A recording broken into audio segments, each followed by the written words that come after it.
दोस्तों नमस्कार। आज हमारे साथ हैं डॉक्टर अमित पाठक जी, जो वेस्टर्न यूपी के बहुत ही प्रख्यात रेडियोलॉजिस्ट हैं।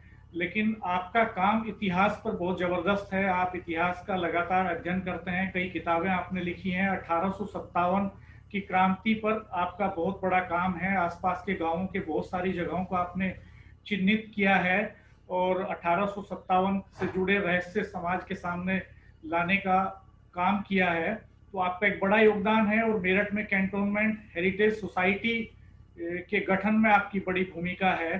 सर नमस्कार, आपका स्वागत है। नमस्कार। सर आपसे हम जानना चाहते हैं कि अभी मेरठ को एक आर्कियोलॉजिकल सर्वे ऑफ इंडिया का सर्किल घोषित किया गया है। सरकार ने अभी हाल ही में उसकी डिक्लेरेशन की है। तो इसका क्या इम्पैक्ट होगा सर, और किस तरह की इसकी अहमियत है?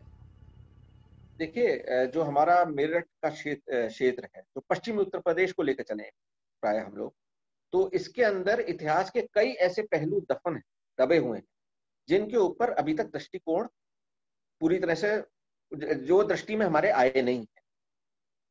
इसको मैं लेके चलता हूँ, इसी का इतिहास पढ़ लेते हैं कि किस प्रकार इस क्षेत्र की रिसर्च हुई है। तो देखा जाए तो पहली रिसर्च यहाँ पे, पहला उत्खनन डॉक्टर बीबी लाल के ने किया था 1951-52 में, आज से करीब करीब 70 साल पहले, और जिसमें उन्होंने हस्तिनापुर पे में जो माउंड है हस्तिनापुर का, उसका सर्वे और वहां पे ट्रेंचेस डाले।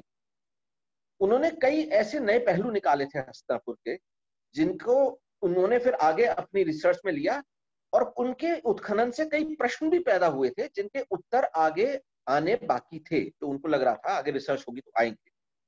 खेत का विषय यही रहा कि 52 से लेके 2005 तक ये क्षेत्र बिल्कुल अनछुआ रहा। इसमें अगर किताबें आप खोलें तो एक ही नाम आता था, वो आता था आलमगीरपुर का, कि वहां पे एक हड़प्पन साइट है।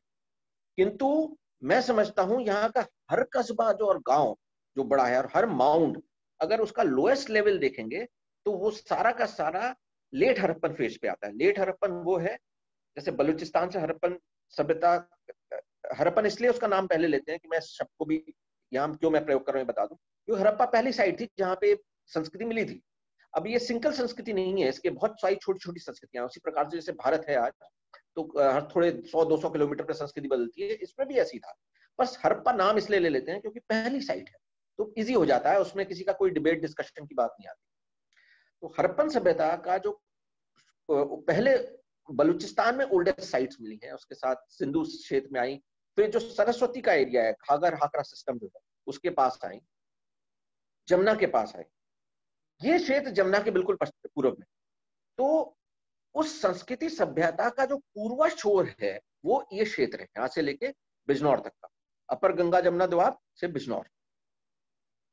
और डॉक्टर बीबी लाल ने जब एक्सकवेशन किया था, लोएस्ट लेवल पे उनको ओसीपी मिली थी, जो उन्होंने लिंक किया कहीं ना कहीं इससे, और कई और तथ्य निकले थे, और उन्हें ये भी प्रूव किया अपने उत्खनन के द्वारा कि हस्तिनापुर ये वही हस्तिनापुर है जिसके बारे में अब तक हम लोग अपने ग्रंथों में पढ़ते आए हैं।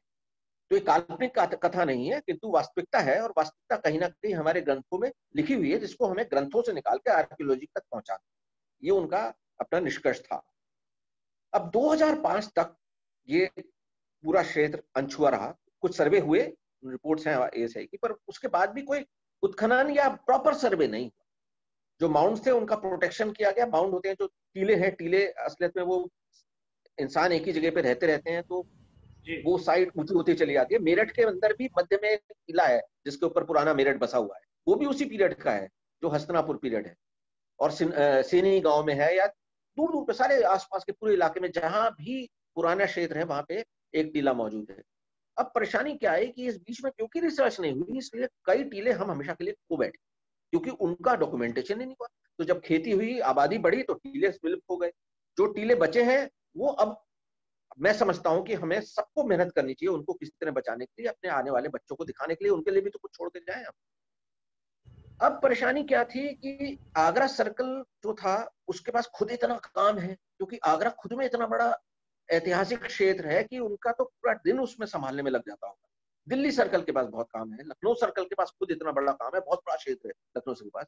तो ये एक तरह से पश्चिमी उत्तर प्रदेश एक कोने में पड़ जाता है, ये किसी का नहीं है, संस्कृति स्वरूप से भी और ऐतिहासिक दृष्टिकोण से भी। ये मतलब चाहे वो दिल्ली से लगा हुआ है ये क्षेत्र, पर ये एक तरह से एक कोने में पड़ा क्षेत्र है जिसके बारे में अगर आप कहीं पूरे भारत में घूमेंगे तो कहेंगे पश्चिमी उत्तर प्रदेश, तो उनको कोई आइडेंटिटी आपकी नहीं समझ आएगी। वो आपको हमेशा पूर्वी उत्तर प्रदेश से जोड़ के देखते हैं, उनको ये आइडेंटिटी भी है, ये एग्जिस्ट ही नहीं करती। तो जब आइडेंटिटी एग्जिस्ट नहीं करती तो यहाँ का इतिहास का क्या कौन पूछने वाला?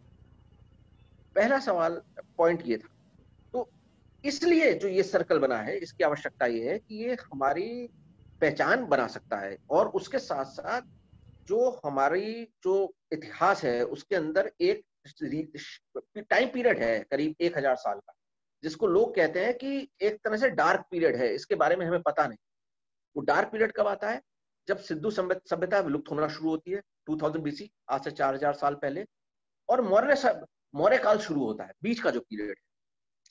अच्छा, परेशानी क्या है कि यही पीरियड है जिसमें हमारे सारे ग्रंथ लिखे गए हैं, चाहे महाभारत हो, चाहे रामायण हो, चाहे पुराण हो, चाहे उपनिषद की जो पूरी फिलॉसफी है। तो जो उपनिषदिक फिलॉसफी है उससे हायर फिलॉसफी तो दुनिया में कभी नहीं है, पूरी दुनिया उसको मानने पे लगी है। तो जो लोग इस फिलॉसफी को लिख सकते थे, क्या उनके पास कोई शहर नहीं थे? क्या उनके पास कोई रिहायशी मकान नहीं थे? क्या उनके अंदर उनकी टेक्नोलॉजी विकसित हुई नहीं थी? तो एक तरह से एक मिसमैच है कि आप एक तरफ तो ये देख रहे हैं पर उन लोगों को नहीं पहचान पा रहे हैं कि वो लोग कौन थे। आप कह रहे हैं ये तो डार्क पीरियड है इंडियन हिस्ट्री का, इसमें तो कुछ हमारे पास मिलता ही नहीं। अरे डार्क पीरियड इसलिए है क्योंकि आपने रिसर्च ही नहीं। अगर आप इस क्षेत्र का प्रॉपर रिसर्च करते 50 साल में, और उसमें सिर्फ हमारा ही नहीं, ऊपरी द्वाब नहीं, गंगा जमुना के बीच का जो ऊपर का द्वाब है सहारनपुर से बुलंदशहर, बल्कि मध्य द्वाब बुलंदशहर से आता है कन्नौज तक की बेल्ट, जिसमें ब्रज क्षेत्र भी आ जाता है पूरा पूरा।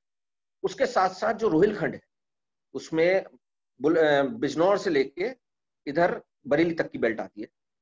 ये पूरा जो क्षेत्र है यही क्षेत्र है जिसके अंदर उस जमाने में ये ग्रंथों का गठन हो रहा, और वेदों तक का जो सीरियलाइजेशन है ऋग्वेद का, क्योंकि तब तक वो ओरल चल रहे थे, मौखिक रूप से चल रहे थे, कई अलग अलग ग्रुप थे, उन्होंने उस पीरियड में उनको नियम बंधित करके वो स्वरूप दिया जिस स्वरूप में हम उनको देख रहे हैं। तो जब वो लोग इतना बड़ा बड़ा काम कर रहे थे तो अवश्य उनकी संस्कृति सभ्यता यहाँ कहीं होगी। वो सभ्यता सभ्यता सब यही है, मिट्टी के अंदर है।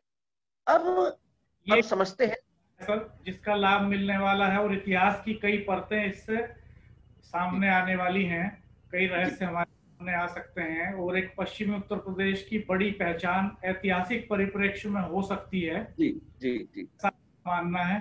धन्यवाद सर, आपने बहुत ही वैल्यूएबल चीजें हमें बताई हैं, और मुझे लगता है कि हमें एक समझ बनाने में मदद मिलेगी आपकी बातों से, और ये सर्कल का जो गठन है ये बहुत बड़ा कदम साबित होगा, और इतिहास के बारे में बहुत कुछ जानने समझने को हमें मिलेगा। धन्यवाद। धन्यवाद नमस्कार।